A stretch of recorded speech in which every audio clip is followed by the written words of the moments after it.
देखिए, रीतलाल यादव दानापुर से विधायक है राष्ट्रीय जनता दल का, और लंबा चौड़ा उसका आपराधिक इतिहास है। रंगदारी, अपहरण, हत्या वगैरह का उसका रिकॉर्ड रहा है। और अभी एक बिल्डर की शिकायत पर उस पर एफआईआर हुआ और उसने 1-2 रोज़ पहले सरेंडर किया, उसको बेऊर जेल भेजा गया है। तो मुझे रीतलाल यादव से कोई सहानुभूति नहीं है, कोई हमदर्दी नहीं है। ऐसे लोगों ने ही बिहार को बर्बाद किया है, चाहे वो किसी भी जाति के हों, और ऐसे लोगों से ही बिहार की छवि धूमिल हुई है और बिहार बर्बाद हुआ है। जी। तो सर कहीं ना कहीं देखिए कई सारे बिहार में बाहुबली हुए, आनंद सिंह और भी जाना जाने कौन कौन। एक तरफ सवर्णों के यहाँ बाहुबली होता है और जो बैकवर्ड है उनके यहाँ हो जाता है अपराधी। हाँ। नहीं, वो तो देखिए मीडिया का जातीय पूर्वाग्रह है। देखिए, जो मीडिया है, चाहे राष्ट्रीय मीडिया हो या बिहार की प्रादेशिक मीडिया हो, मीडिया का यदि आप सामाजिक विश्लेषण करेंगे तो मीडिया में अगड़ी जाति के हिंदुओं का बहुत वर्चस्व है। चाहे कोई मीडिया हो, इलेक्ट्रॉनिक मीडिया हो, सोशल मीडिया हो, प्रिंट मीडिया हो, उसमें आप देखेंगे अगड़ी जाति के हिंदुओं का बहुत वर्चस्व है। उसमें आपको मुसलमान बहुत कम दिखेंगे, उसमें आपको दलित कम दिखेंगे, बहुजन कम दिखेंगे, आदिवासी कम दिखेंगे।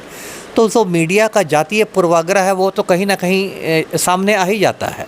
और उसी में आपने सही कहा कि मान लीजिए कोई पिछड़ी जाति का होता है तो उसको कह दिया जाता है कि अपराधी है, गुंडा है, मवाली है। और वो यदि कोई अगड़ी जाति का होता है तो वो तो बाहुबली है, ऐसा लगता है कि बजरंगबली के छोटे भाई हैं, है ना। तो उसको बाहुबली की उपाधि दे दी जाती है। तो ये तो मीडिया का जातीय पूर्वाग्रह है और ये बहुत शर्म की बात है, ऐसा होना नहीं चाहिए। अपराधी अपराधी है, वो चाहे राजपूत हो या पिछड़ी जाति का हो, और सबको अपराधी कहने की हिम्मत मीडिया में होनी चाहिए। जी। तो ये जो कोई अपराधी कहलाता है, कोई बाहुबली कहला जाता है, ये तो कहीं ना कहीं सत्ता पोषित ही तो लोग हैं।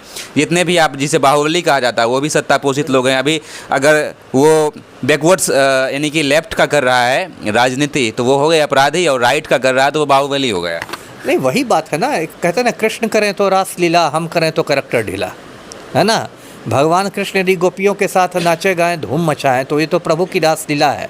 और यदि मैं 4 लड़कियों से दोस्ती कर लूं तो मेरे कैरेक्टर पर सवाल हो जाएगा। तो ये तो दोहरे मापदंड है। अब कोई बाहुबली हो या अपराधी हो, बिना सत्ता के संरक्षण के तो कुछ नहीं हो सकता। अब अनंत सिंह ही बिहार का खूंखार माफिया डॉन है। वो इसलिए फल फूल रहा है कि जो हमारे मुख्यमंत्री हैं पलटू राम, वो अनंत सिंह के आज्ञाकारी चपरासी बन गए हैं। आज की तारीख में अनंत सिंह बेऊर जेल में बंद है, लेकिन अनंत सिंह को जेल में सभी सुविधाएं मिली हुई है। वो मोबाइल से अपने गिरोह का संचालन करता है, वो मोबाइल से अपनी पत्नी नीलम देवी से बात करता है जो विधायक है।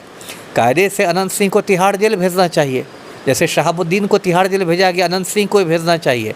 लेकिन चूँकि मुख्यमंत्री खुद अनंत सिंह के गिरोह में शामिल हो चुके हैं, इसलिए नहीं भेजा जा रहा है।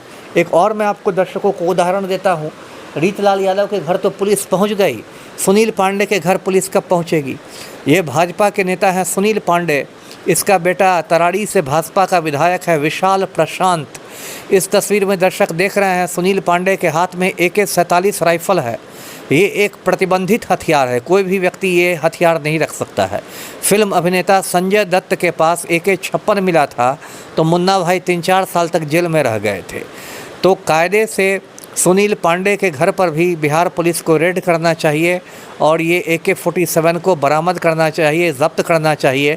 लेकिन सुनील पांडे भाजपा में हैं, वॉशिंग मशीन में धुल के प्रखर राष्ट्रवादी बन गए हैं, इसलिए इन पर पुलिस का रेड नहीं होता है। जी।